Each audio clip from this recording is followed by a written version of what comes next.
Hello and welcome to Tear Down These Walls podcast. Here we tear down the walls of silence, shame, and stigma, one story at a time.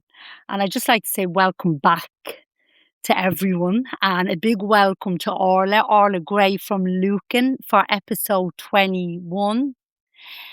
So I met Orla maybe about 4 weeks ago in person. She came down to Rush. Orla got in contact with me through Instagram.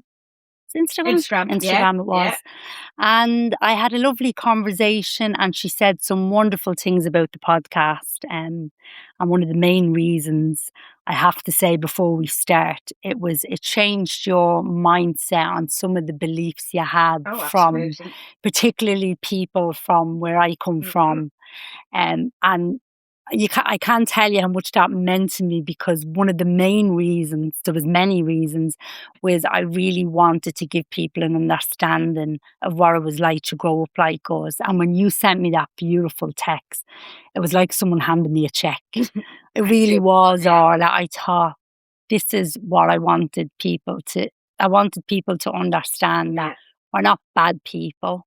We're not everything you read, we're humans. And listen to our stories and you might understand why Yeah, exactly. things are the way they are. I mean, it's just like even your first podcast when you just talk about you, it just like you're so honest and but it just gives and it makes people understand why things happen. Yeah, and it's not just bad behaviour. But I just wanted to say that first because yours, and we're going to get into it now, would be a little bit different, I suppose, just because of backgrounds to begin with. Yes. But you have an amazing story, so we'll kick off. And I usually just begin with, tell us a little bit about your childhood and where you grew up. And Okay, well, I've been living in Lucan since I was 4. I'm still there. I came from a totally different background to you. So there was no addiction, no crime, no drugs, no money issues. So like the worst thing, that I could say is that my dad was strict. So, so that was so as I say, totally and utterly different. But when I listened to your podcasts, I could, because I go forward, I tell about my son, but a lot of, the traumas and the issues that you all had, I could relate to. I remember you said that to me in the message that you sent. It was a beautiful long message, and it was, although we come from really different backgrounds, the feelings, I could identify with a lot of the stories and the feelings that people had and the struggles. Yeah. And I thought, isn't that what makes us all human? It doesn't matter what the situation is, but this is how it affects us. So, yeah, exactly. It doesn't matter where we're from or whatever. We're all, if we have traumas, they're traumas, and that's it. Yeah. Yeah. So I have 3 kids, Donal, Darren and Aisling. Donal is my eldest and he has autism and he'd also have a severe intellectual disability. So he's 31 and he would be like a 1.5, 2-year-old. Okay. So he understands routine, and then out of that, he really doesn't, so then Dara is 19 months younger than him and then Aisling is 5 years younger. So Donal wasn't, I suppose he wasn't meeting his being my first child, he was an extremely good child. But when he wasn't meeting his milestones. And when Dara was born at 19 months, my GP said, look, this isn't right, really, because at this stage he wasn't sitting up. He couldn't sit up independently. He couldn't hold a bottle. He couldn't, do finger food. Like finger food, he'd pick up, say, a chocolate button and it would go in his eye or it would go up his nose. Coordination. None of those, How old was he when you noticed, or when was the first sign? Well, I suppose when, everybody just kept saying he was so good, and even the public health nurse, they never really highlighted an awful lot. It was my GP. And she, whenever I go to her and she'd say, okay, and we'll keep an eye on this and we see what's happening. And I think then when, Dara was born and Donal was 19 months and it was like, okay, look, the time has come. He's, nothing, nothing. He wasn't doing, there was no babble, no little... No noise, nothing. He made a noise, but it was a noise. It wasn't, and he still has that same sounds now that he had then. It never developed. So we went then. My GP, Dr. Rita Connolly, unfortunately she was retired, but she was just amazing. And we went to see a Dr. Costigan in Our Lady's Hospital in Crumlin, and he just like physically checked him out there and he was basically able to tell us, look, that he's very delayed. And usually if you see kids at this age, he was, say, 20 months at this stage, like not doing any of, not meeting any milestones, the chances of them catching up are small. Very slim. Very small. So he did some blood, some genetic testing, and basically nothing came out of that, just like that he had developmental delay, which kind of, and at that stage the autism wasn't picked up. And was it, because that would have been in the 90s, would it? He was born in 94, so this would be 96. 96. And did you ever hear autism in 96? No. I mean, I heard it, but I didn't really know really what autism was. Yeah, I'm trying to think, because my son was born in 98. Yeah. My first son, and I don't think I ever even heard. Yeah, now, mind you, I was only 16, so I know, but I don't think I ever even heard the word Orla. Yeah. But at this stage, like, nobody mentioned autism, but like it is by the time Donal, I'd say, was 3, 4, 5, like he was so routine, he was like, and he did. What was it like, Orla? Like, what would it have been that he was so routine, was it? Yeah, he did. Well, my dad used to say he had a clock in his head. My dad would come in and he'd bring him out onto the swing and he'd push him on the swing, and once it hit 3/4 of an hour, he'd start, acting up and you wanted to get out. He would carry a little brick around with him, and if a little Lego brick, and if he didn't have that, that was like his safety blanket. Like he needed that. Every I suppose at that stage it wasn't as of, but he would do things like the hands would be stimming, shaking, and he'd go around in circles. Like if he was standing there, he'd swing around and go around in circles, and so I suppose it was all those little things that were kind of, but then we did see he attends Stewart's Hospital in Palmerstown, and we did attend a psychiatrist there, and he said, I'd say Donal was about 7 or 8, and he said, don't let anybody ever tell you that he has autism, because he was extremely affectionate. His eye contact was amazing. He was happy. So I suppose, as he said, he wasn't, I suppose, showing the classic symptoms of autism that people, just seem to know about. Yeah, because it is a spectrum disorder, so it's spectrum, massive. And it's massive. But even if you read up about it, it would say people with autism don't like noise, they don't like bright lights, they don't like crowds. Donal loves all those things. I mean, one of his favourite places is Crow Park. Really? Yeah, loves it. Loves it. So, I mean, noise, people, bright lights, none of those things. So there are similarities, but it's a very individual. Absolutely. Donal's whole thing is routine. Okay. Yeah, and like his routine, if you break it at all, it is like it's not nice. It really. Do you know what I'm just thinking of there, Orla? I'm thinking of because I work a little bit voluntary in addiction services, and you would not believe how many people say it was structure and routine that got them back to being well, and they need to have it in their lives, or else everything. And it's just when you're talking about it, and even for me, I know, like one of them kids will tell you if someone upsets a plan or says they can't do, and I have that in my head. Yeah, I know. I have to sit with myself for a few minutes to recuperate, and I know. So there's something in that, though, isn't it, on a human level? Whether it's absolutely, and I love routine. I love routine myself. I know what you're saying about him, that it's a different level. Oh, it is. And like up until it was manageable to a point. Like it wasn't like, oh my God, this is just awful. Yeah. But he hit puberty, and it just came out of the blue. Nobody, any of the professionals that we ever spoke to, never kind of said, when he hits puberty, things might change or whatever. And literally, he changed from being, an easy enough child to being somebody that we just didn't recognise. Wow. Tell us a little bit, Yeah, Orla. yeah. So What would it have been like for you? his moods, changed. So if for no reason, he would just start screaming. He'd be in the car if the car stopped at a traffic light. He would scream, he would kick, he would out. Um, he I have to think here. Yeah, then it progressed. That it was just, and it was more so just in the house when he was with us. When he went out to his day services, he would be absolutely fine. It wouldn't. But once he got into the house, he started, he never ever slept in the bed with me. And then from about 14, 15, when things started to Is that change, when and it got really yes, bad? that's when it 14, did. And 15. he started running around the place, banging walls, screaming like that. Scream that I couldn't believe that this was the noise he was like was coming out of him. It was like when the Incredible Hulk, the way he used to change. Well, his features, everything used to change, and he just totally turned into a totally different person. And this just gradually got worse and worse and worse.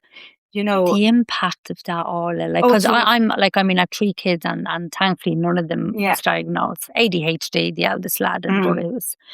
But I'm trying to think what that's like on a family, and I know there's so many families struggling with similar issues.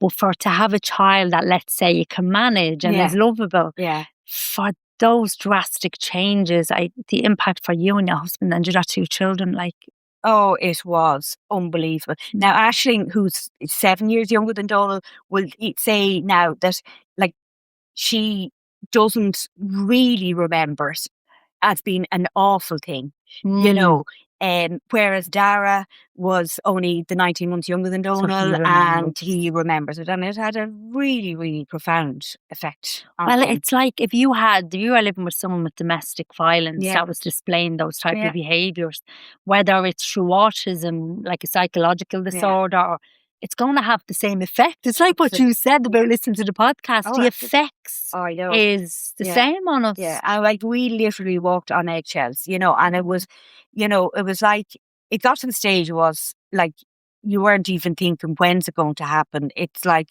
is it ever going to stop? Oh, So he started at that stage. He'd go to bed in his own bed, but I used to have to go up as well, and it was a real control thing, and I was the one that he really latched onto, and I was the one that he wanted to control the most. okay. So I'd go up to bed at the same time as him. He'd go sleep, and he would wake up maybe 3, 4 in the morning, and then he would, come into us.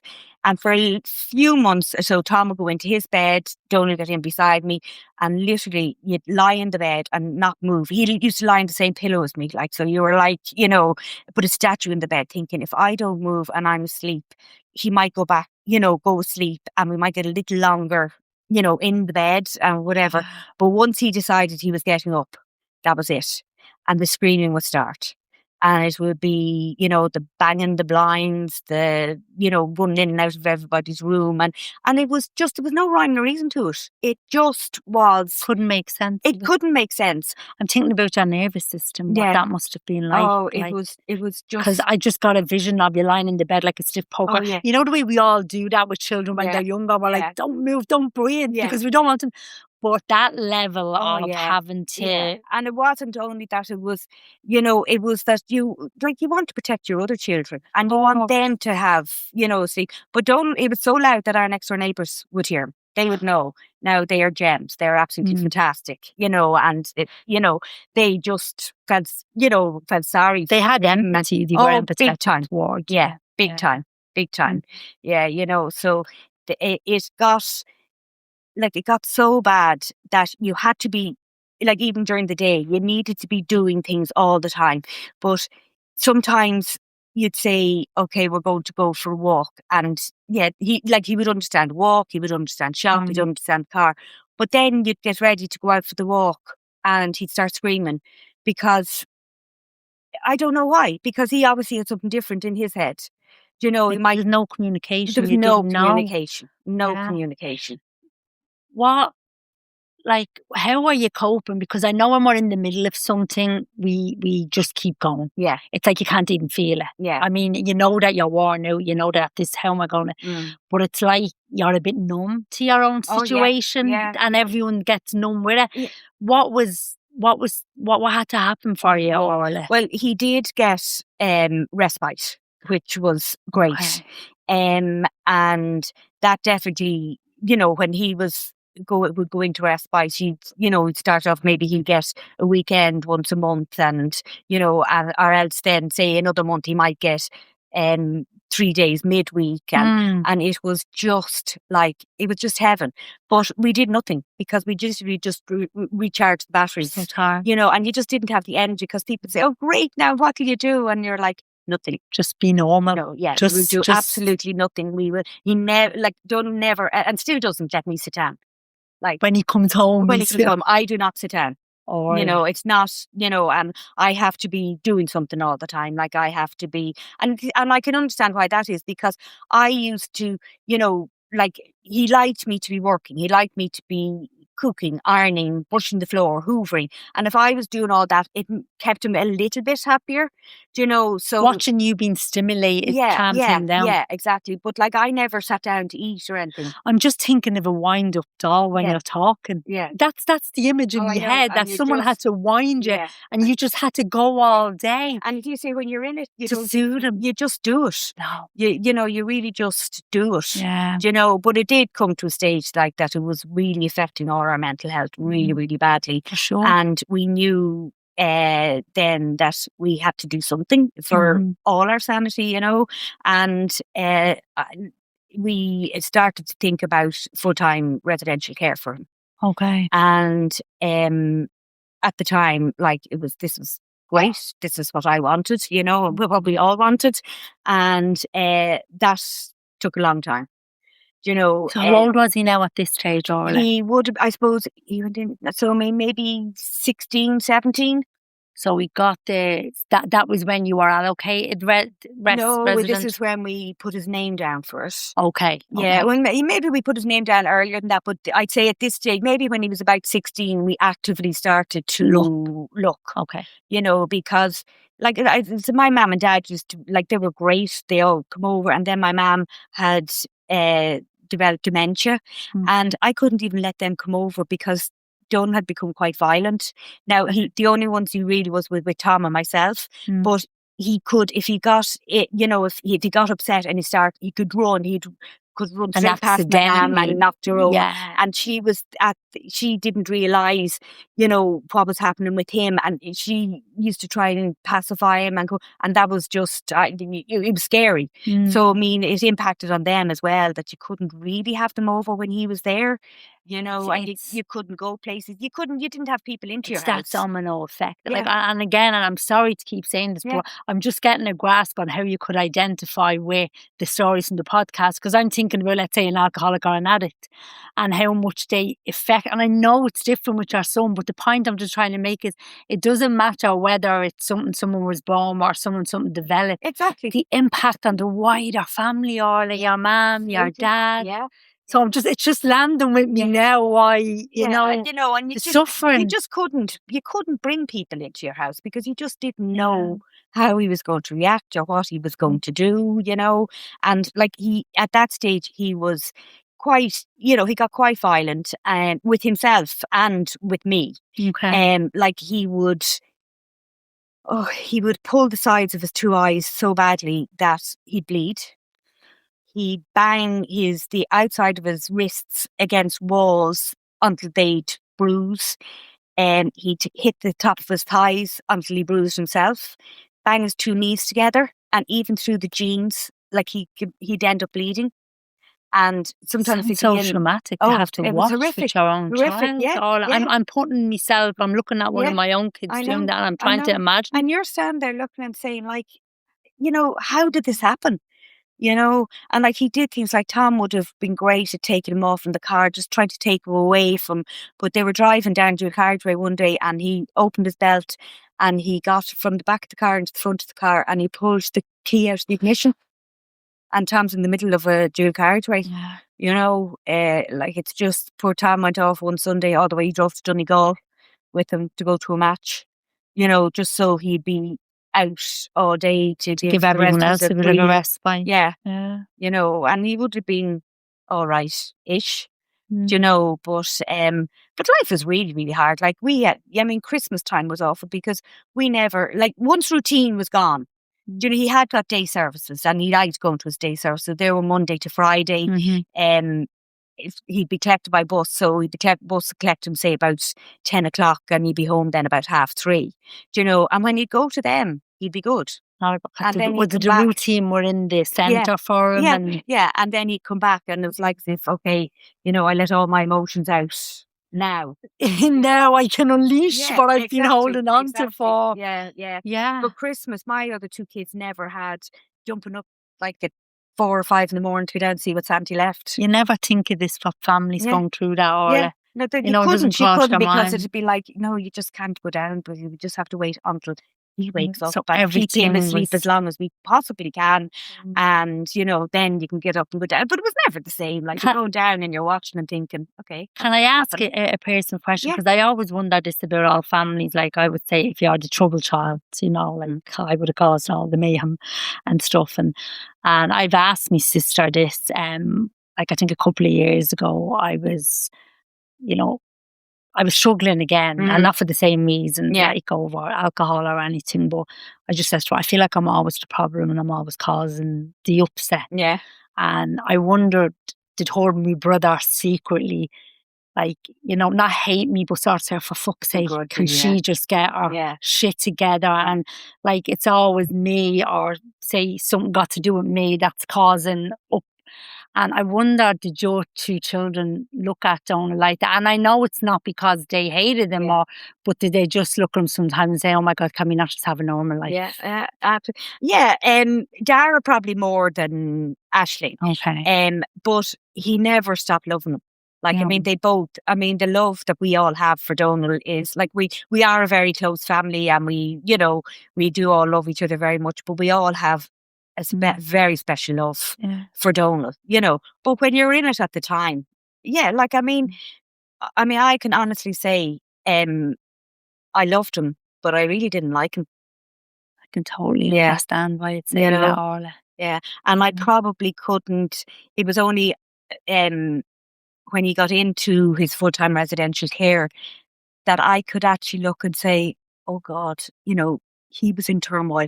You know, I just couldn't see that. I just thought, what are you doing to us? Why are you doing this all day, every day? You know, and of course then you feel extremely guilty, and if you know that I didn't. I just couldn't see. I could not see that he was going through the same turmoil that we were. You know, because it was just so difficult. You get so lost in your own grief and pain. And I remember looking back at old home videos, and my eldest son he had ADHD. He was diagnosed when he was very young, dyslexia, and I know it's not the same as yours, but the point is he was on the go from 7 in the morning all day, and I was a very young mother, and I was always, oh, can you just not play with toys? Can you just not watch a bit of TV? I bought you a PlayStation. He just never wants to play with anything. He just wants to be out running around, and he'd cause mayhem. But he was very, very funny, Orla. And when I looked back at the home videos as an older woman, I could see how funny this kid was. He was so full of character. But when I was in it with him, because I just wanted a break, I just wanted to be able to do things, I couldn't see that he was a funny kid. Because he was just driving me nuts and I just wanted a break. Yeah, exactly. So even with that, you know, and then I'd have the guilt. Of course, yeah. If I was this age now, maybe I could have channeled that energy. Yeah, I know. Another way. The guilt is awful, you know, but I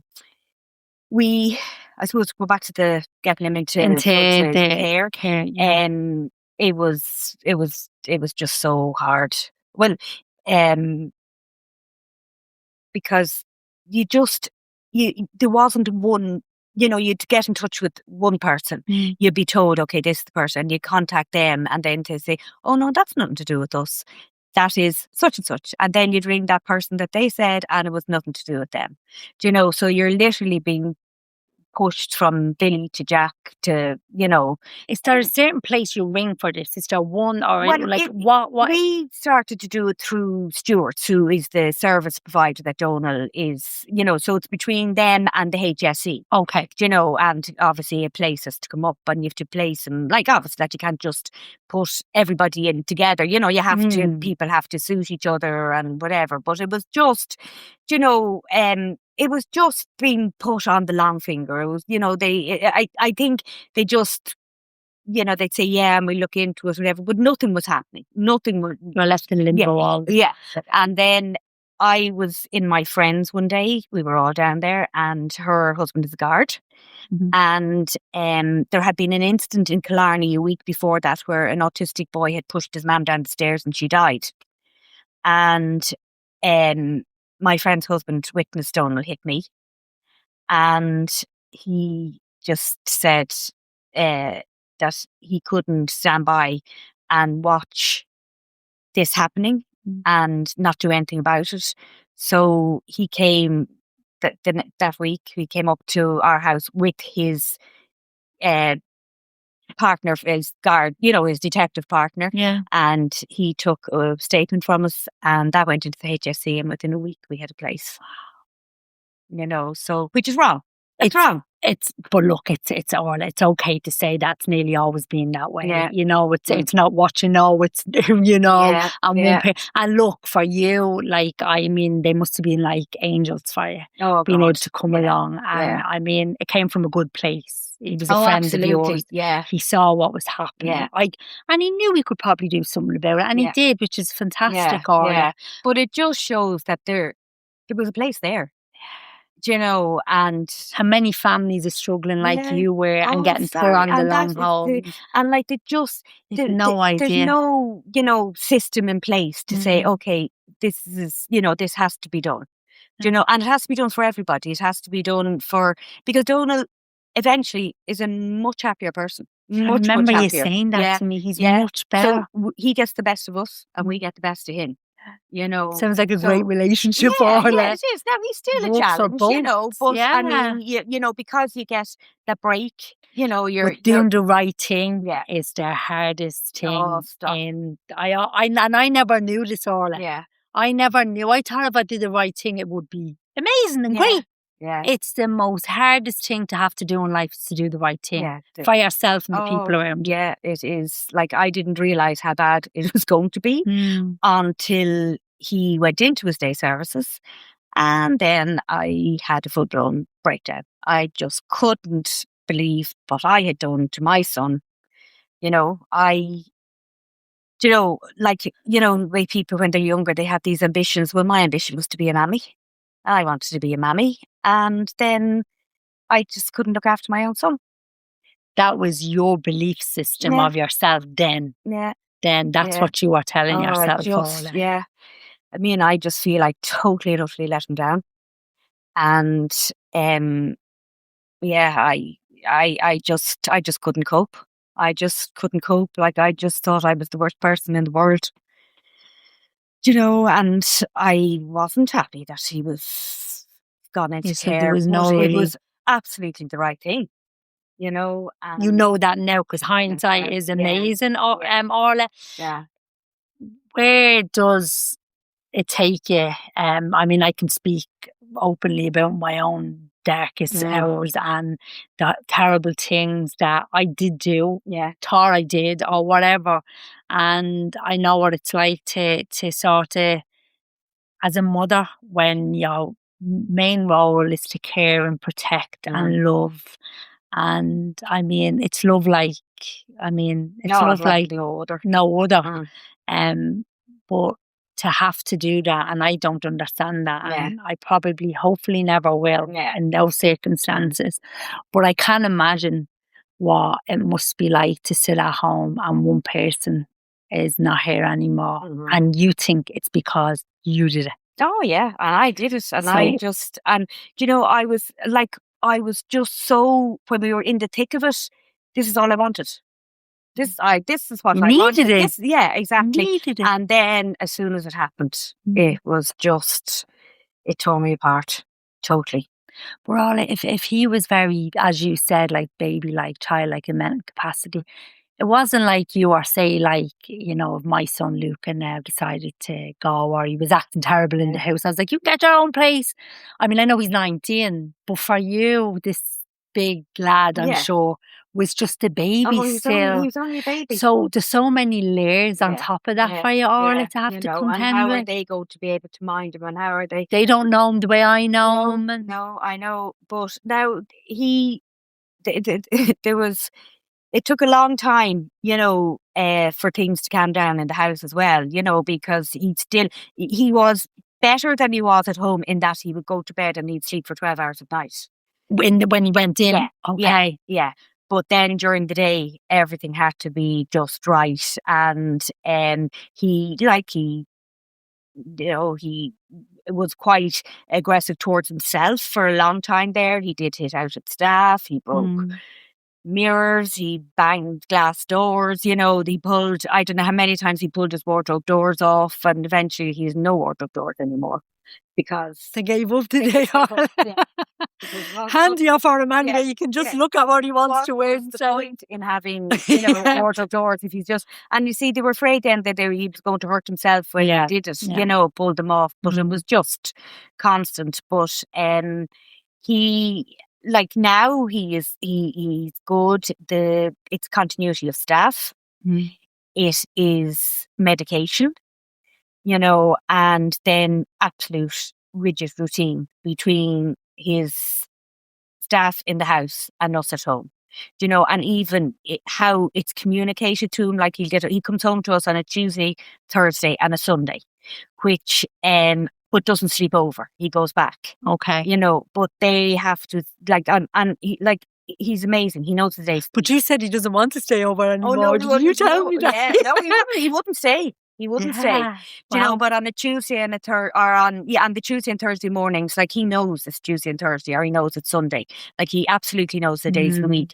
And he has a few love signs, which are like a modified form of sign language. Yeah. So he sign mammy and they say, yes, mammy is coming. But before that, you're going to do this, this, and this, this. And then mammy will be coming. So then if new staff started and they'd say, yeah, you're going to go and see mammy, and not finish the rest of it, his day is ruined. Absolutely ruined, because so it has to be, it works now because everybody is on the same page. And everybody knows the routine. Yeah. Just to rewind a little bit back, Orla, because I'm sure there's people who's faced with this decision, which is absolutely massive. And I know you said you didn't cope. And how did you find a way? Like, how did you turn your days around? And like, what was the recovery in that for you? Like, or what was it like? 'Cause I'm sure there's people. I was in St. Pat's for 6 weeks. You had to have residential care. Yeah. I didn't think I did. We never do. We never do, Orla. My husband brought me down to the GP, and the GP, like, we had a chat, and it was like, no. And I think, I went to her on a Tuesday, and I went and had a meeting with the psychiatrist on a Thursday, and I was in following Monday. Oh, it was that quick. Yeah. So everybody knew, but you didn't realise. Everybody, doctor, your husband, and everything. We're always the last to know. If that makes you feel any better, Orla. But I know we did talk a little bit, just a tiny bit about it, and you struggled at the beginning, but then you settled. I was like a bull jive for the first 2 weeks. You told me you were very naughty when you went in. I just didn't want to interact with anybody. I didn't want to get involved in any of the classes. I just didn't. And there was like a light switch moment. Was with the cognitive behaviour therapist one day, and it was like, oh my God, this all makes sense. And but see, once we can make sense of it in our own head, that's where it has to happen, isn't it, Orla? For anything to absolutely. And I'd see my psychiatrist. He's just when you go to see him, he thanks you for coming to me. He'd say, "Thank you so much for coming to see me."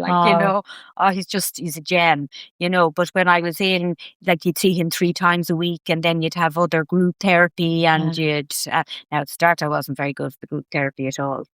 You wouldn't get involved. No, I wouldn't get involved. What were you? Because I remember there's always someone in your group in rehabilitation when you're in there, and you can see it in them. They're looking and saying, "I'm not like all this. I'm not saying I don't need to be in here."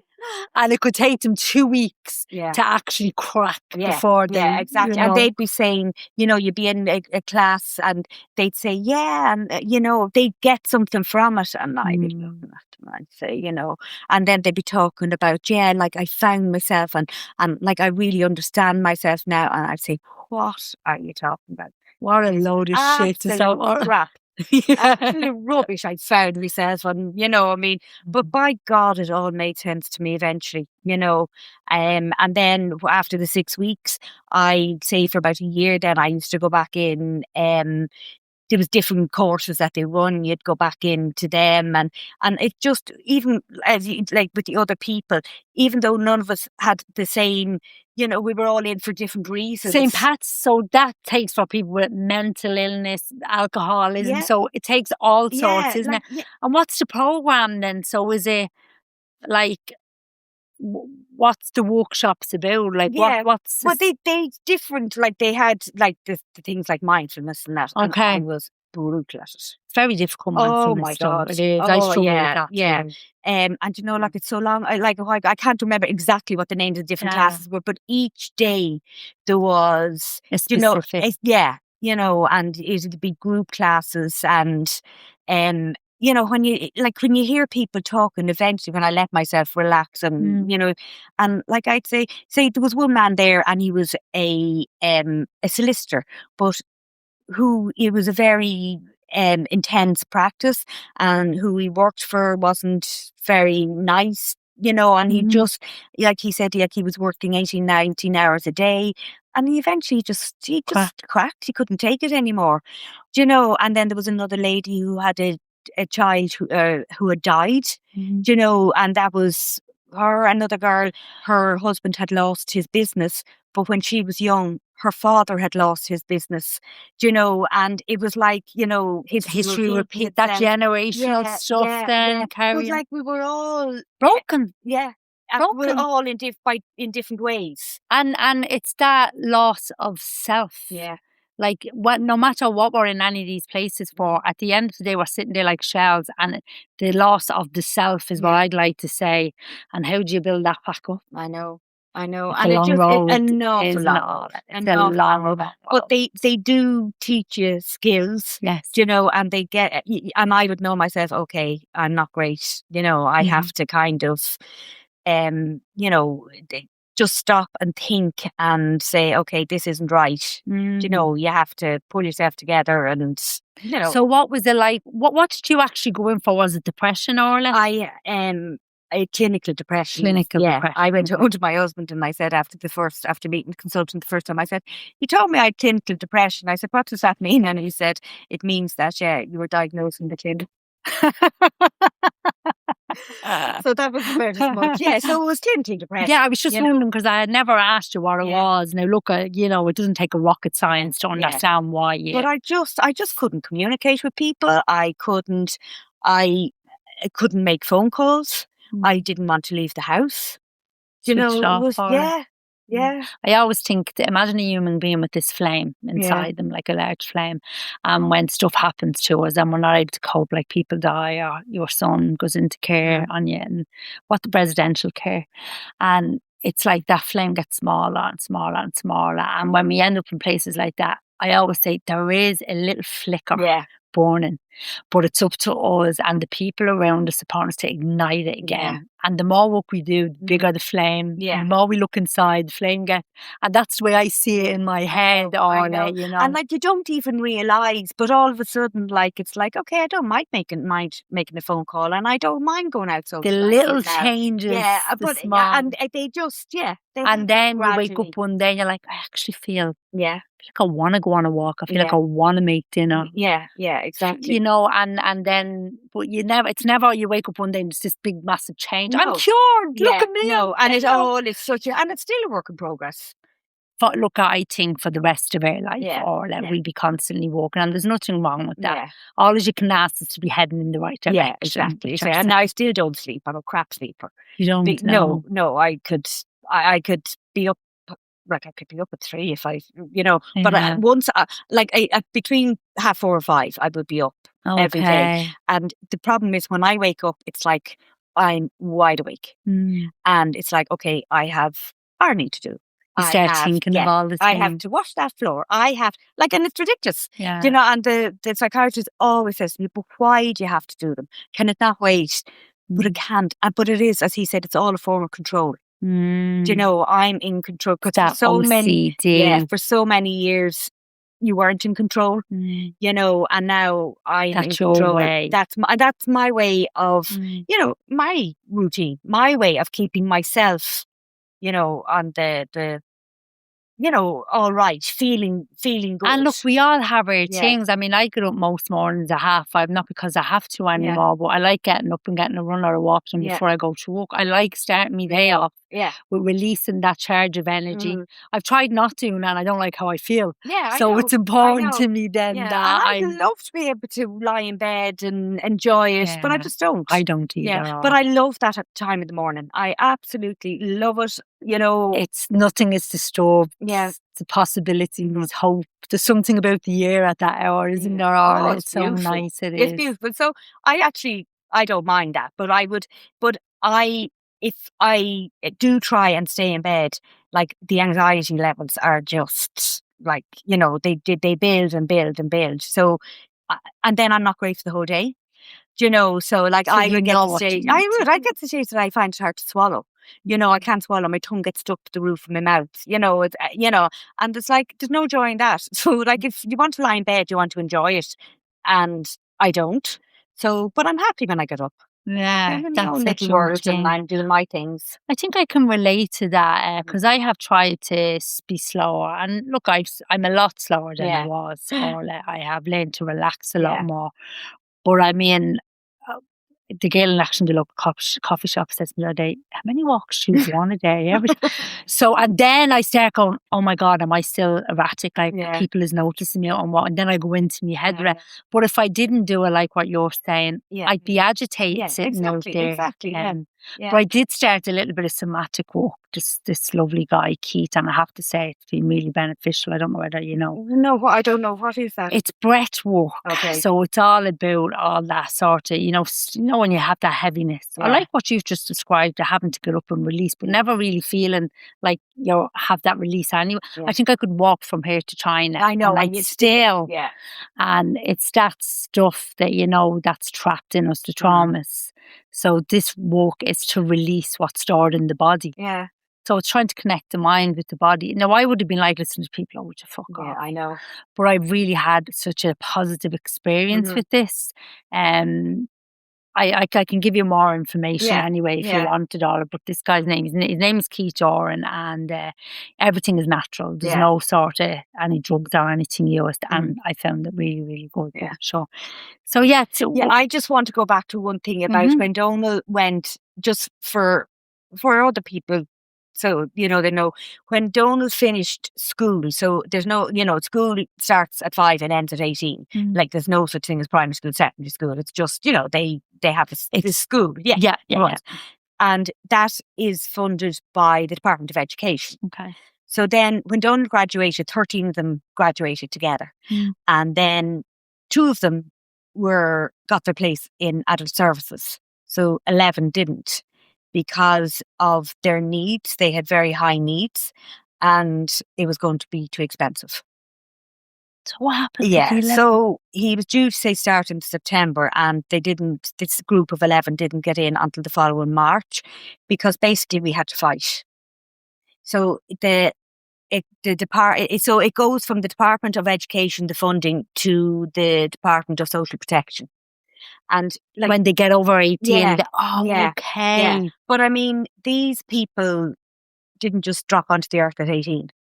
They've been in the system. They've been in the system. Yeah. They have been in the system, and this was all news to us. We didn't know anything about, that up until 18, you're funded by these people, and then when you're over 18, it's goes to a separate department.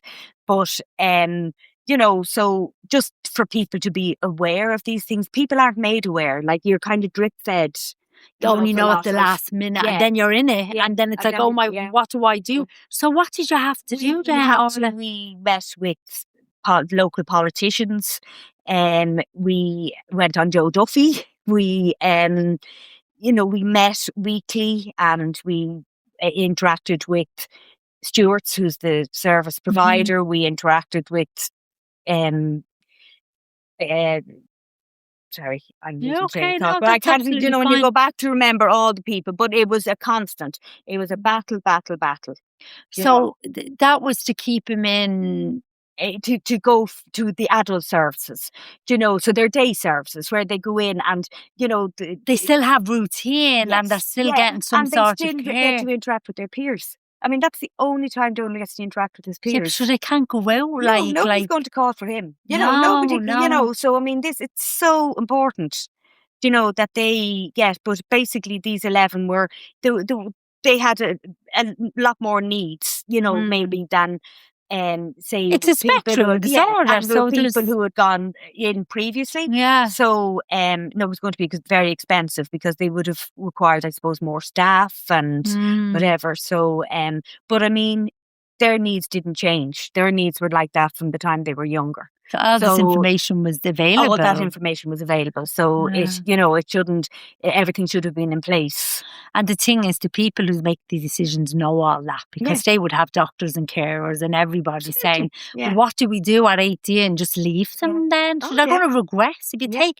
Totally. Take anyone on a spectrum disorder. I'm not sure that I'm using the right language, and I'm being very mindful. I know, but Orla, I don't want to offend. Sometimes you can, but it's like, you can't walk with these children for years and have great routine and have all this care, and then pull the plug one day and say, "Okay, that's it. Because we're done with you now." You would go back to square one, and then your household, after getting some sort of stability, normality, if you want to call it, would be back to. But it's their way of, like, the ones that been people, the service users that go there would be more advanced than Donal and have speech and all, and they'd be saying they're going to work. Yeah. So they finish school and they're going into work and they're going to meet their pals, and like these places are where they meet their peers and where they interact with them, and and they're absolutely entitled to do that like any of the rest of us. Of course, but to have to fight so hard, and I know as a mother you will. Oh, absolutely. I mean, you do everything. What's the house? What's your 2 kids like now? And there originally was 3 in the house, and then one of the lads, he hurt his hip and he wasn't able for a house with the stairs, so he hasn't been in it at the moment. So there's only 2 of them there, Donal and Robert, and Robert has speech and he's so gorgeous, and Donal wears a cap and so does Robert, and they tip their caps to each other to greet each other, and so they are both, like, they're in such beautiful routines now, the 2 of them, and they're family, they're like brothers, so the house is great, and the carers are absolutely, I mean, they're worth their weight in gold. They're amazing. How important is having that service for you, your husband, and your other 2 children? Absolutely. It has made, I suppose it has made our lives somewhat normal. And we know that Donal is very, very safe, and he's happy, and he's extremely happy, and that is shown when we go to collect him. He is so happy to see us, and when he's ready to go home, he signs coat. You told me that he's delighted to leave now. He goes back to his house, and he wouldn't even let you in the door. So I mean, that's his way. That's telling you everything going forward as well. When Tom and I aren't around anymore, at least and it's you don't want for Dara and Ash to have to take that on. They spent enough of their life, looking after him, and they still are fabulous. Well, they have to make sacrifices. They made so many sacrifices. And that's just facts. They didn't have a normal childhood. We didn't go to McDonald's, we didn't go to the pictures, we didn't go out for picnics, we didn't go for family walks, you just didn't do those things. Yeah. You know? I have a cousin, I know she won't mind me saying this, her son is, I think he's 14 now, and he has autism, and he's in one of the schools, Yeah. autistic schools in Portlaoise. And I know just when you said it there, that's one of our biggest worries. Yeah. She has a daughter who's 17, and she worries about when her and her husband Yeah. is not there anymore, Yeah. because she doesn't feel like her son will probably ever live independently. Yeah. He'll always need Yeah. assistance, and it's such a worry for parents, It's a isn't it? I can't massive. imagine all Yeah. what that Yeah. must feel like. It's and like still knowing that he's in there and that like Darren Ash will absolutely take over from Tom and I, Yeah. and you know they are fantastic. But I would love if Donal and I could go at the same time. Would you? Is Yeah, that where you're thinking yeah, of, yeah. Because Laura? look, like I am the one that he does depend on the most. That he does. They always say I'm the one that he loves the most, because so I'm the one he gives the most love to. But I'm also the one that he gives the most Yeah. grief to. You know. But he would, if I was gone, like he wouldn't understand. How would someone explain to him that you're not here anymore? you know, and the effect it would have on him. You know. But look, he's in he's in a fantastic place, and he's looked after really, really well, and he's really happy, which is massive. Which is massive. And you know, Orla, I think sometimes I always say to people, I try to live day to day and sort of week to week. I don't like projecting too far, because it can be quite overwhelming and causes a lot of hurt when we think too far ahead. And I know people say you got a future plan, but do they ever work out anywhere when we future plan? Tell me your plans, what does God say? And I laugh, you know, at them. And just when you are saying that, and not that I'm trying to make you feel better, but obviously I'm a single parent, and I remember when I was in the depths of me alcoholism, and I thought to myself, and this was one of the things that flipped. We got to start flipping the thinking foot. And I thought, if I died today, I thought the mess of life. Yeah. You know, I was living in the city, had to sell the house, trying to get down here, bills, and the kids were in terrible. And I said, I can't die like this. I can't leave those children. If they're bad now. Yeah, what's it going to be like? And I think about today if I die. I don't want it. Yeah. And I'm thinking, but I think I'd have a lot more peace, and I think they have a lot more tools. Yeah. So I think that's somewhere we can all go, as in I'm not ready, and what would my kids do? But particularly for people who have vulnerable children. And it's just that he will never understand. No. Like my mum died 10 years ago, my dad died 5 years ago, and I have pictures of them in my kitchen. And regularly he'll go over and point at them, you know, and I have to say, no, we're not going to see Grandad today. No, we're not going to see Lola. And even though they're dead that long. So he has there's no concept. No, not at all. Of death. Yeah. No, nothing. He's literally 31, but he's a baby. Okay. He's like a 1-year-old, nearly a 1.5-year-old in a 31-year-old's body. It'd be like trying to explain to a 1-year-old that someone's dead. They've no idea what you're talking about.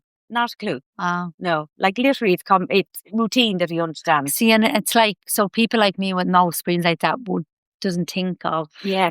Well, like talking about like routine and things, you know, having to be right for Doe to keep, you know, there's still, you know, you have to keep things absolutely right, or else he can flip a switch very, very quickly, you know.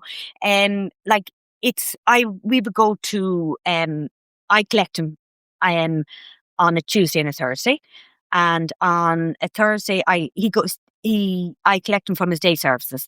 So on a Tuesday I collect him at 1, and we go to the shops.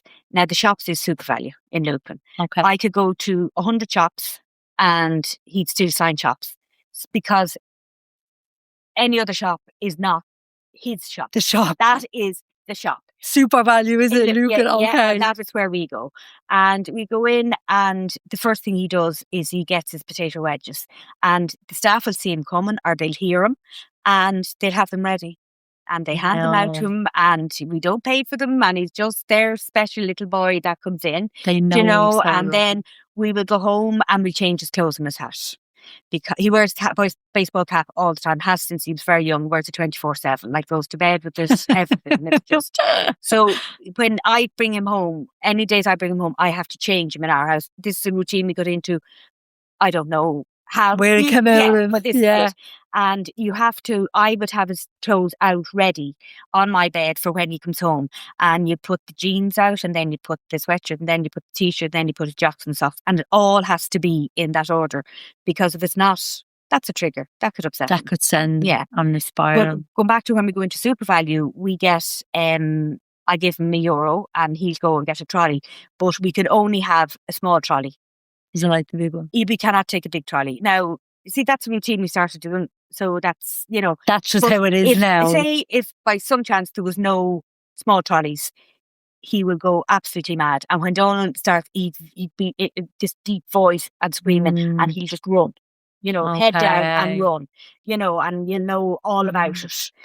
Do you get used to, so would you be like, do you go where you're all tense and you have a bit of stress, or are you just so used to it now and you deal with it as it comes? Do you ever get to, No, if I thought I wasn't going to get a trolley, I would be stressed. you'd be I very would be stressed? very stressed, because that would, I mean, it's frightening for other people as well, because and he could knock people By over, he could do, accident. like he Yeah. just, it's awful. So as well, we do the super scan. So if we go in and say there's no scanners or it's not working, like that is just, the end of the world. But the girls in Super Value know so well that they'd always have an odd one And scanner, they give it and they give it to me, anyway. and he won't know that I'm not scanning, but I'll have the scanner there. Yeah. So everything has to be the same. Okay. He just isn't able to. What do you do, Orla, for, like, what's your self-care and all this? Like, because it sounds like it's still, although it's a lot better, and Yeah. you had to fight really hard, and, the family had to get used to living in a certain way. It sounds like, every time you're saying it, I keep thinking of, what do you do for self-care? To be able to take care of yourself and all that, and to relax, and to, Yeah. like, what? I could probably do an awful lot more. When you ask that question to anyone, it's like, Yeah. everyone struggles with that. Walking would be a big thing for me, Okay. and as well, I would, I haven't done it now for a while, but I was at the gym, but I don't go. I go into the pool and I walk in the pool. I've quite a bit of arthritis, Okay. and I love. Oh my God, I could just go into another little planet. And I would do that early in the morning. I would go at 6 o'clock in the morning, and like Set you it up sets for you the up for the day. day. Yeah, it really does. Well, Yeah, it's self-care, Yeah, isn't it? It's doing yeah, that little bit yeah, at that hour you where know. you've nobody else annoying you or yeah. ringing you. And I have loads of friends, and I've really good friends, and I love, we meet for coffee, and not all the time, but I Yeah. mean all those But little they're things. there. Yeah. I can see why. I remember when I was meeting you the first day, and I thought to myself, I knew even with the text, you nearly know. It's like, I'm not going to have any awkwardness with this girl. And when I met you, it was like, you're a real people's person. Yeah, I'd say you get on with most. So, I do. know. I would be very sociable, and so and then my other two kids, they're great as well. What do they do? Dara trained, well, went to college and he did occupational therapy, but never worked as occupational therapy. I remember this But actually. he filled out a CAO when he was 16, and he was, because we did, this is really going back. So we did a thing when Donal was about 4. We went over to England to a place called Brainwave. Now, we can't remember how we found out about it at all, but they had a physiotherapy, occupational therapist, speech therapists and all there. So they gave us a whole thing of exercises, and we would spend an hour every day for 6 days a week, and needed 2 people to do it. Wow. And we were like, my dad used to come over, sister-in-law's friends, and we did that for a full year. So Dara was young, and he looked at all this, and he understood about physiotherapy and occupational therapy and all, and he decided that he was going to do occupational therapy, and but look, it wasn't for him. He finished it. He did it. But that's where the seed was planted from. Exactly. And he works in Ryanair now. Okay. And then Ash she did business in DCU, and she's now working in Deloitte, but she's finishing the middle of next month, and she's leaving me to go to Australia. How do you feel about that, Orla? Yeah, well, I'll be devastated, absolutely Yeah. devastated. I am genuinely happy for her because it is great, but I'll miss her dreadfully. Yeah. And like that, Donal will miss her, but he won't know where she is.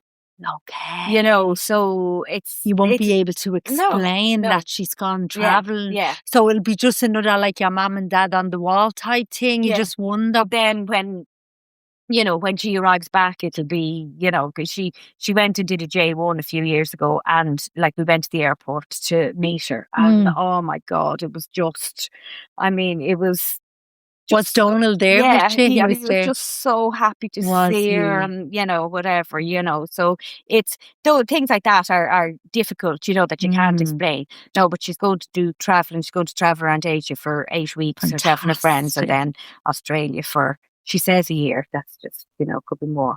She could be just what's a soft blow there. Just But she she, doesn't want to. but she will come home. Yeah, She for will. sure. And Yeah, look, it's great to see people, and kids. she so deserves it. Ladara went as well. He was younger, and he went to Melbourne, and he spent the guts 2 years there. Did he? Yeah, loved it. It's But great he would though. have been back by the time he was her age, Okay. Yeah. Mm. Yeah. Orla, if you had any advice for people, given, because look, it is quite a story. I think, people who are suffering out there with children with any type of special needs, and I know there's a lot of parents that don't want to feel like they're moaning or they're playing the violin, and that's where we go to. Like even for myself, like I would, the struggles of being a single parent, I nearly stay quiet about it because I think, well, I know I'm not the only one, and there's so many people out, and it nearly takes me voice away because I don't want to be seen as. But like it's so fucking hard. It is, it's very and this is what I'm saying about your situation. And there'll be loads of people, whether you come from well-to-do background, you have money, you're educated, suffering. It makes no difference. We difference. had a social worker came to our house one day, and I'd say Darren was about 16, and I'll never forget it. He came, and like at this stage, we were like, we weren't. None of us were in a good place. And he came into our house, and it was to what we thought about helping us, how we were going to go towards the, the full-time residential care and whatever. And he came to the house, and he walked in, and he said, "Oh my God, you have a lovely house." And Darren looked at him and said, "Yeah, but it's not a happy home." Yeah, what did they say? A house doesn't make a home. No, and they'd look and, say, you have your house, you have your car, you have whatever. Doesn't matter. Like, I mean, no amount of money, can ease that suffering. Ease that suffering. Not at all. And you know what? There is that attitude. Now, we'll be honest, because I know you are very honest with me, and I love that when people can be honest. But there is that, and I would probably say that it would have been something I would have said, yeah, okay, you have that situation, but at least you have money. Yeah. At least you have a nice house, and you have a nice car to bring your son to A, B, or C. Yeah. So there is that attitude and divide. And it's, listening to you, it's that suffering that each individual is going through, regardless of what the fucking house looks like. Exactly. And what car you're driving. Yeah, exactly. But we can pit each other off each other. We can. And it was like what you said to me, your perception of certain people and how they live, until you really listen to the human side of it. And you really don't understand. No. And people, they just don't get it. They just don't understand. They don't get how bad, because like you're not going out all the time and saying, "Oh yeah, this and this." You go out and people say, "How are you?" I say, "I'm great. Not a bother. It's fantastic. Things are great." And you have to be in a half an hour before in the house saying, "How am I going to get through this? Get this done? How am I going to get through this week?" Yeah. And then you go outside, you put a pair of sunglasses. "How are you? I'm good. How are you?" Great. Yeah. I did start saying to people, though, my hairdresser did a couple of weeks ago, said, "How's things with you?" And I was about to say to her, "Yeah, grand." And I said, "Absolutely fucking shit. You want me to tell you the whole story?" And she goes, "No, you're okay." Yeah, I was like, "Okay." Yeah, I know. So it's, yeah. No, but I would say to people, I mean, you're totally entitled to, to tell people how, that you don't have to be pretending all the time that things are great. And but people still don't understand. No. Do you know, they still don't. And do you know as well, what I find we in a way we were luckier, say, because Donal's 31 now, there was more access to respite back then. Was there There back was. then? Oh, Okay. absolutely. Absolutely. And there was no such thing as, do you know the way now where the kids are going to mainstream schools and they're going to a unit within a mainstream school, Yeah. and, you know, and they might get in and they mightn't get in. And what drives me mad is, you know, somebody'd say, oh, did you hear that little Johnny? He got a place in the unit. But that shouldn't be great. We shouldn't be cheering about that, because he's as entitled to get his place in the unit as any other Where child else is he going to go? Yeah. You know, I mean, you know, so There's still that attitude towards that you should be lucky and blessed if your child, whereas it should be every child that's on any spectrum should have a place in a school or a So unit. back then, like, there was more respite. There was, kids did get into their. Do you think because there was less, so Orla? Probably, absolutely. Because as I said, like, I mean, nowadays, like, I mean, Donal and I, he loves shops, so we go to Liffey Valley, we go to Blanchardstown, and we go to all the shopping centres, and you can, the amount of people, kids now you look at, and you can, it could be the way they walk, it could be the way they hold their hands, their head, you just know, like, there are so many now. People are terrified. I know even when my sister was pregnant, and I remember when I was pregnant on my son, we were always worried about Down syndrome. Seemed to be the only thing that we knew about. That we knew about, because I remember that was like, you know, the worry. And I remember hearing my ma talk about that. And now you rarely hear of people worrying. Everyone that's pregnant, blessed him, and they're not eating this, they're eating that. They don't know whether it's in the food. They're not getting this injection. They're not getting that. But they're terrified because it's so prevalent now. Well, we went to about a year ago. We went and got Donal. We went back to a geneticist. One that we had been, like, say, when Donal was about, age maybe 3, we went to see a geneticist in Crumlin, and he basically said, "Look, you know, you've a 1 in 4 chance of." He didn't do an awful lot. He took a few bloods. He, you know, he wasn't very interested. Okay. And he said, "You've a 1 in 4 chance of having another child with something wrong with them." And that's very high. You know, scary. So, and I remember my GP saying, "I don't really think that's right." Do you know? And then a new geneticist came into the called Willie Reardon, and oh my God, I mean, it was like chalk and cheese. This man, there wasn't an inch of Don's body that he didn't check out. He, you know, Don had very small little rounded teeth. I took pictures of them, and he said, you know, he'd say, I'd send them off to my colleagues in Switzerland, and I'd send them off to my colleagues in such, really, you know, interested. Totally interested, you know.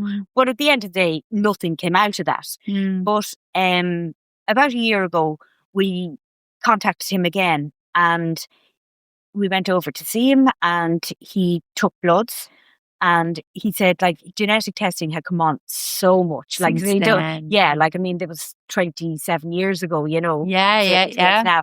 So he said since about 2013, things had started to get better, you know, and even so now when we went, it was progressing all the time. So Donal had bloods done, and they were sent off to Germany, and it came back that he has a mutation on his HUWE1 gene. Oh, that's okay. Whatever that is. I'll take your word for that one, Orla. So, like, obviously we never heard anything about this before, and he reckoned it was just something that happened at conception, just one of these things that could happen. But Aisling and Dara got checked just to see, and they don't have that gene, that mutation. They don't have that mutation. So, which is lovely for them to know going forward. Yeah, you know, that, everyone is nervous anyway. So an awful lot of these people, these things happen for no reason. You know, like they aren't. You know, they aren't like. I think we're always looking for a reason, and we always want. I know for myself, but why? And I remember someone saying to me, you know, doesn't matter why. You gotta just accept the situation and move on from it, maybe learn from it. We're always looking for that why sometimes can leave you stuck in a place that's not necessarily healthy for you. I was happy though, in a way, that 2 things. Like, one, that it was nothing that there was, if that had been caught when Donal was young, it wouldn't have made any difference if that had been diagnosed, because there's no cure for it. So this is just one of these things. So it's not that something we missed and, then it wasn't something that I had done wrong. Along that's had we caused point the this. finger, don't we? Yeah, It's always yeah, like, what did I do what wrong? had caused this. Yeah. Isn't it funny that we do that? Because my eldest son was colic for 7 weeks, and then when he was diagnosed with ADHD, and then dyslexia came along with that. And I remember saying that was my fault. I had a terrible diet because I was so young at 15. I wouldn't have. The only good thing I did was drank milk because that's back then. Make sure you drink plenty of milk. And everybody had milk. But other than that, I had a really poor diet, and I convinced myself that's how we got the colic because it was indigestion force. And then the ADHD, I was so young and I wasn't. And you just blame yourself. Well, it has to be you. Whether any of it is true, but I do know that we point the finger at ourselves first, Orla. All the time. Yeah. Is there anything else? I mean, we're on an hour and 10 minutes. Dara wrote, Please. He wrote a poem. Dara did. Yeah. A few years ago. I love poems. It was on World Autism Day. Okay. Yeah, and it was. So here's a few words. Photos and videos, but obviously we don't have the photos and videos here, which hopefully give an insight into our lives with Donal. Donal is the boss. He's my big brother. He loves us all, especially his mother. Our lives are controlled by his routine, and some may ask, what does this mean? Tuesdays and Thursdays are with Mam, Sundays at matches with Dad and the fam. Day after day and week after week, don't even dare make a tweak. From the outside looking in, he's a joy to behold. Unfortunately, there's a different story to be told. He screams, he shouts, and gets into a rage. And when this happens, we cannot engage. For years and years, we live in fear. Donal, please, not another weekend in tears. It's always been hard, especially for you, Mam, Dad, Ash, and I too. Yet many positive memories, I assure you of this, photos, videos, moments of bliss. He cannot talk, but he can say so much, through his signs, his smile, and his touch. Funny, caring, and extremely clever, for a man of no words, that is some endeavour. The hats, the mats, the bottle of Coke, these iconic traits are not a joke. 5'7", all bones and no meat, would have you think he doesn't eat. This is not Donal, he loves his food. And like us all, it can affect his mood. We'd love to know what goes on in his head, a mystery forever, our family have said. Autistic and affectionate, that is you, rarely one sees a mix of those two.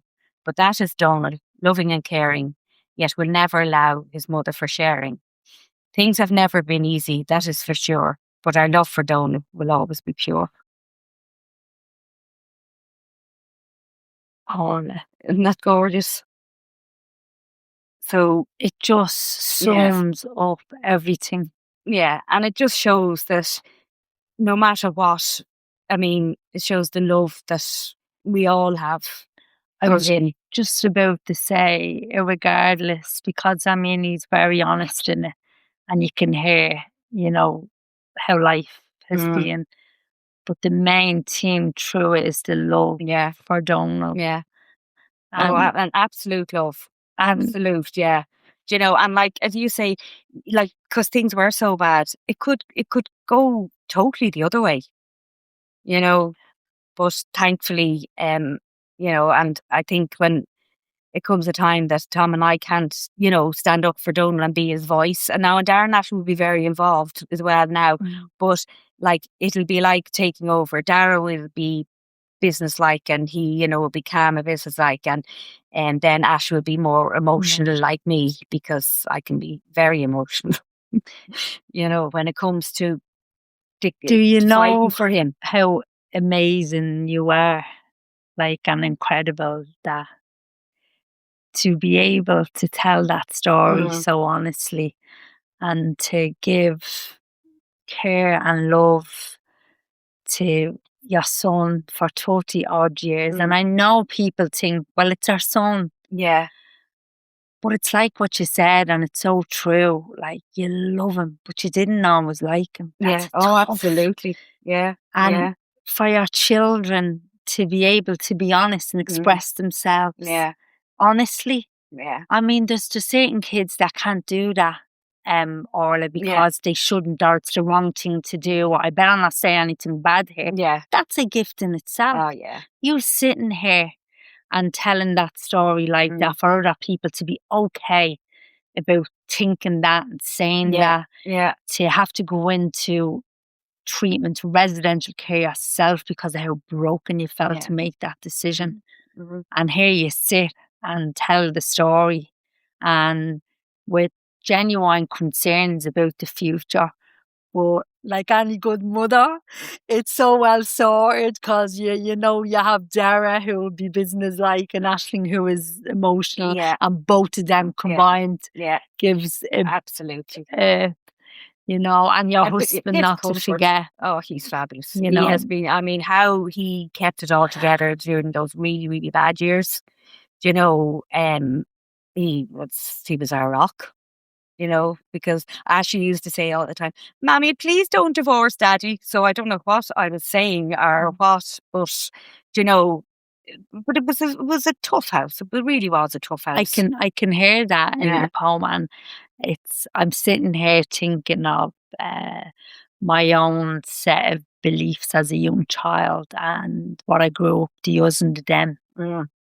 And I've spoke about this in my podcast, and you being the them. Yeah. And me being the us. And I'm sitting here in my bedroom doing this podcast with you, and I'm smiling on the inside. Mm-hmm. And poem was tough to listen to. I feel slightly emotional Yeah. after listening to it too.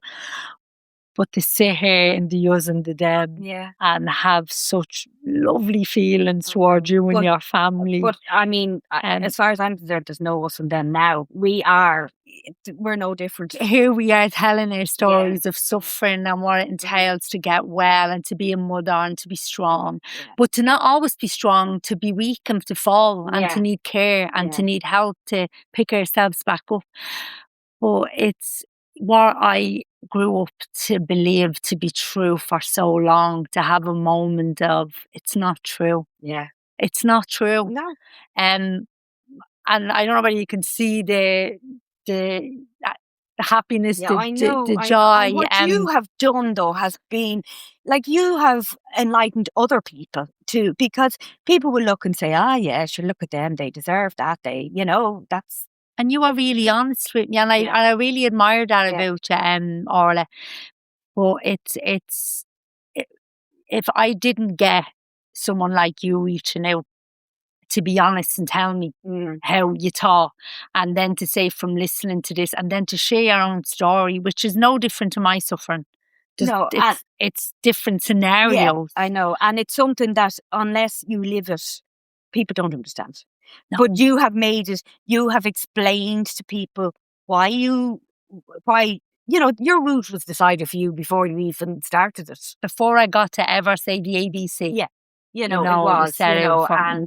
and so at least hopefully people will look now and make them think, okay, It's like, you know, just, get to know us a little bit. And yeah, we might have a bit of a backstory. I only met a girl the other day and I told her about you coming.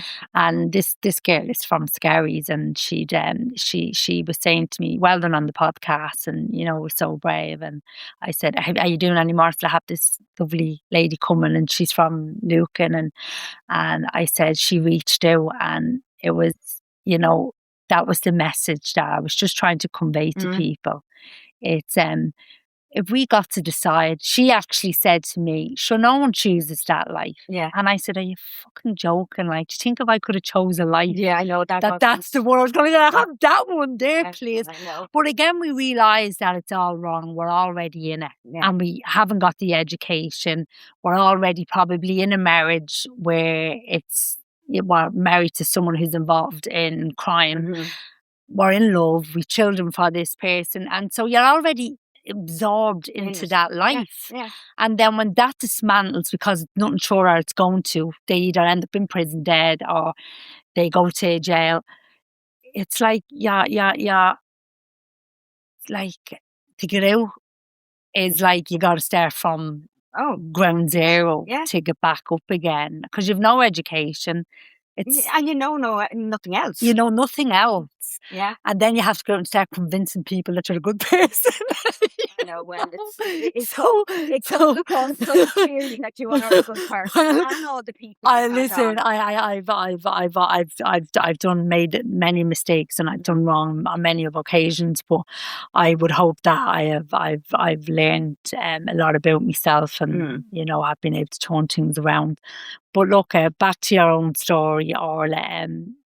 That was really fantastic for you to share, and I really think it's going to help so many people who's in similar predicament or who doesn't even know yet that's. I know, and look, they'll go through all the. I mean, I walk through. You know, people try and say now that people are so much more accepting, and it's bullshit. It is. It's bullshit. It's absolute bullshit. Like we go, Donal will run. Like he'd run up and down and like he bounces along the place, you know, and he'd be going, it's like a toddler. You know, running along and he's stimming and he's whatever. And you'll still have people pulling their child, you know, away and hiding them in behind them, or people snickering at them and laughing. And the good thing about all that is Donal he doesn't comprehend. He's not aware. It's over his head. And 95% of the time now, it'd be over my head. But there's some days, you know, that it just gets to you. During COVID was really, really shit. You know, people said brought out the best in people. It might have brought out the best in people, but it also brought out the worst in them. You know. Oh, listen, I was living in East Wall at the time, and when we went on a walk, we went down Clontarf because it was tonight the coast road. And every time I went, I was like a bull coming home. I was like, someone always said something to us from that area. I just want to say, would you ever fuck off? I'm nowhere near you. Like, we're all suffering and struggling. I don't want to do laps of fucking East Wall. I want to walk and see the fucking war. I'm already like a prisoner.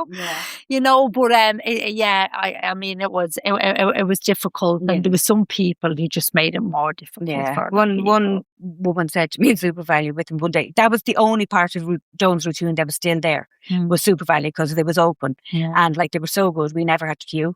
We skipped all the queues, and they know you as well, don't they, Orla? But he doesn't understand queuing, you know, whatever. But one woman looked at me one day and she said, "Did you have to bring him with you?" Yeah. And people say desperate things, you know. Sometimes they say things that they think they're being nice, you know, and it's a bit better off saying nothing. You know, the amount of time people say to me, "You're so good with them." Now, I wouldn't be able to do it. But like, you don't kind of say, "Oh, he's faulty," and we give him back. What the fuck do you want me to do? Know, and I'm obviously shite with my other two children because nobody's ever told me I'm good at them. That must be so annoying, actually. I never thought of that before, Orla. Yeah. So good at them. Yeah. And it's like, so, you know, that pat on the head I talk about. Yeah. See, when someone used to pat me, don't do that, you know. They'd put the head to one side. Yeah. God, love, poor you. Yeah. You know, that pity I feel sorry for. Drives you absolutely mad. Similar to the head click. Yeah. The head click that, you know, that I talk about. Oh, yeah. We had a doctor one day, though, we went into him and about 2 years ago, and he said to us, consultant, that he told Tom and I that we are very good to be looking after our child who has that mental illness. My God, Orla. Another lady one day said, "You're very passionate about this topic, aren't you?" So I nearly vaulted the table to her. You're very passionate about this topic. Yeah. This topic is my fucking life. Yeah. And my child. Yeah. So people that even for people now coming up, you know, with younger children, and you know, if it's all that stuff that you know that they have to face, you know, and really, you have to get a thick skin. Yeah. And it takes a long time, you know. Isn't it like anything, though? Yeah. It's only through experience that you'll eventually be able to say, look, just ignore that, don't. Yeah. But in the early stages. Oh, I know. It's crap. And one lady said to me one day during COVID as well, she said, "Oh, the girl down the road from me has one of them. Oh God, Orla, don't tell me anymore. Yeah. What do you think happens to some people? Do you think there's a delay with the brain and then the mouth? Or, yeah, they're the like, ones I that know have we can issues. all say stupid things at Yeah. times, but just, come on. but just don't say anything. Yeah. Yeah, just don't. If you don't have something, positive to say, or just think before you say something. You're better off maybe saying nothing than But saying see, they some of don't these know stupid that. things. I don't think they know that. Yeah. My sister always says, sometimes I wish I was stupid. And I said, what do you mean? And she goes, it must be great to be stupid because she just never give a flying fuck stupid people. Yeah, no, they don't. They literally don't care. They go home and they don't give their day a second thought. Yeah. And she goes, and us who overthink everything, we're tortured, you suffer. Yeah. She said, it's easier to be thick. Yeah, to be stupid. It really is, Orla. Yeah. Look, it's great to be able to turn serious subjects like this a little bit lighter at times and to be able to have a bit of a and giggle. there's plenty of bad times, but I mean, you just, we love Donal. He's our life, and we want the best for him. And and I know people still find it very hard to understand why, that we couldn't go away. He's in full-time care, but Donal has the routine, and that routine involves coming home to us on those 3 days in the week. And if we didn't do that, Donal will self-harm. And as well, you wouldn't enjoy those days if you thought that was going to happen, Orla. How could you go away and enjoy yourself? It'd be like if you went away, left your baby, and your baby made strange, and you knew they were going to be really upset all the time. How can you go away? Well, you're not going to enjoy it. Look, I've had situations like that with my children being older and not going on trips because I would in my head, they haven't had a trip and I would be away thinking, I know they want to be here with me and they can't. So I wouldn't enjoy the trip. So I'd rather not go and have actually refused trips on the basis of, well, if they're not going or they can't go, I'm not going to go. And it doesn't matter their age or No. And this is your life. This is our life. We're 31 years into this life. So we're used to it now. So I mean, that's but your life. But still people who know you well, they still can't. They still don't get it. And they can't. Because they don't have the experience. No. Yeah. They don't. Yeah, you have it, you have to live in it. I think you need to say to people, you just have to trust what I'm saying. Yeah. And because, I do always say to people, I hope you never have the experience I've had. I wouldn't wish it on you. No. But, then it's like, don't preach to me or don't try to tell me what I need to do when you haven't walked me walk. Yeah. Yeah. You do. You get a lot of it. I have the famous last question, Orla. Yeah. So, actually an hour and 26 minutes. I told you to go really quickly. That much. Listen, I could go for another hour and a half, Orla. So look, if you could tear down any walls for yourself, society, and I imagine you have a few walls that you tear down, Orla.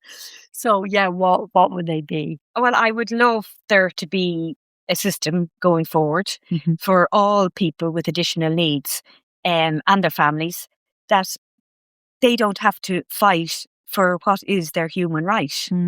That they are born, it is identified that we have this, and then that they should go through all their schooling system and all their adults exactly the same way as they don't fight as we do.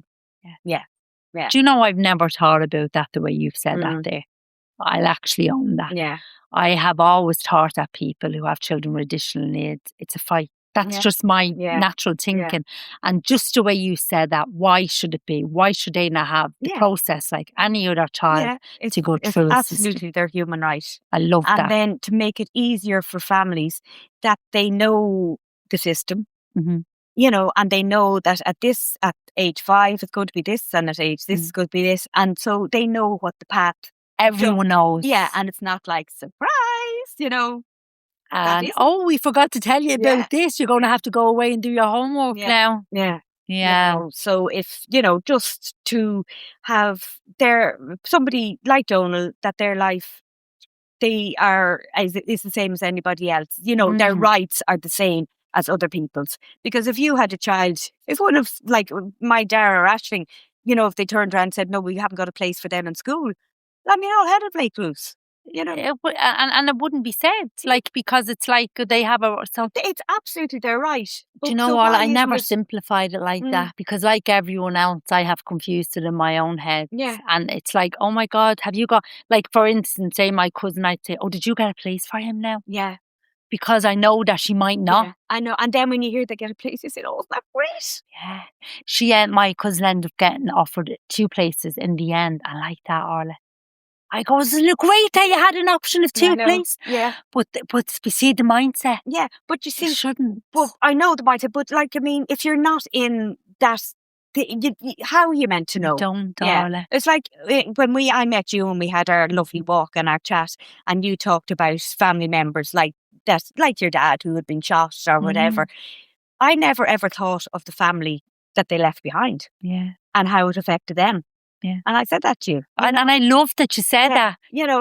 But I just thought, oh yeah, well look, they're in crime and they're killing They each are other killing each and other. whatever, and sure, but you absolutely do not think about that family who are left behind and the grief it causes them, and that they were loved the same way as you and I were And loved. I've photographs of them sitting in St. Stephen's Green on the grass with little shorts and blonde hair and big blue eyes, toddlers with little white socks on them. I mean, and nobody has those memories if you just see them, oh, they're scumbags, they're into crime. Yeah. And you even said that people say, sure, let them kill each other off. Yeah, And absolutely. and yeah, it's look at, and like what I'm learning from you now about that, my mindset was just like, oh yeah, but they're not guaranteed. They're not guaranteed a place. Yeah. Like that, this separate entity or species nearly. Yeah. But thank you, Orla, because every time I sit with someone, I learn something new and it broadens my horizons and my thinking. Yeah. And that's what this is all about. Well, that's, as I said to you, that was what you have done for me. Yeah, and when I tell you, when you said that to me, it was like, yes. There's one person because people from your own community will support you because they understand. And I've had lots of people from other communities, and just haven't met anyone the way I met you. I've sent a few messages, and you went that little bit step further with me, Orla. No, which I'm very happy about. I love to meet people, and I love hearing stories, and I love when I get more knowledgeable about stuff that was nearly felt like it was ingrained in me as a young person. So it's nice to be becoming more loose and me thinking broader and meeting people from different places and hearing their. It's just as important to me as it is to you. Yeah, but you've done it for, this is what your podcast is about. It's educating people. Exactly. And it's, it's all life stuff we can all relate with. Like, how would I have known about your life? Because I was so far removed from it. And how is somebody who hasn't got a child with additional needs, how are you meant to know? Only by listening to something like this. And I think when people are speaking like this, and it's not, it's not staged, or we're not saying it because we're going on to this certain show and these people want us to represent them. It's just two people having a conversation about their life experiences. And that's what people relate to mostly. It's that sort of honesty and honest. I believe anyway. I know I do. So. Yeah. And I just hope that people coming up now with younger children, that it just, gets a little easier. Even and society-wise. The society would be a little bit more, accepting. Because life is so tough on a person. Like inside the four walls of anyone's home, everyone has these struggles. And if we could be just a little bit more understanding and kind to one another outside it, wouldn't it make that much of a bit of a difference for us all? Absolutely. And that, if you go out and, I love, you meet people and they smile at Donal and they kind of laugh. They're not laughing at him, they're laughing with him. And those sort of people. But you can be assured that they have a brother, or they have a grandchild, or they have a niece or nephew. They understand. Yeah. Yeah, well, here's to hoping. Here's to a brighter future for us all with a bit more knowledge and experience on other people's lives and issues that they have. But it was a real pleasure. And it was such a pleasure for me meeting you. Yeah. You educating me. Yeah, I can definitely educate on all that type of stuff anyway. But look, it's a two-way street, like every relationship. I always say we give a bit and we get a bit, Yes, exactly. Orla, from each other. And I do hope we stay in contact. I feel like we Well, will. I feel like, yeah, I've known you for years. Yeah, and sure, look, you know where I am for a walk at summer. But thank you so much. I haven't met your son or your daughter or your husband, but I do feel like I know them a little bit now.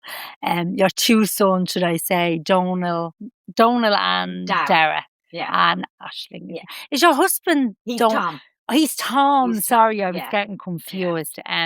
Yeah, I feel like I know them all a little bit now. Orla, thank you so much. Thank you very much. And this is the first one in, God, it must be 3 months, is it, Yeah. since I've had one now? Maybe 2 or 3 months. Yeah, you need a bit of you time. I needed a little bit of a break. Yeah. But look, thanks so much. I always end with a bit of a hug. No, Thank that's you. what I love a hug. Thanks so much, Orla. you. That was a real pleasure. Thank you. And thanks everyone for listening. Thank you.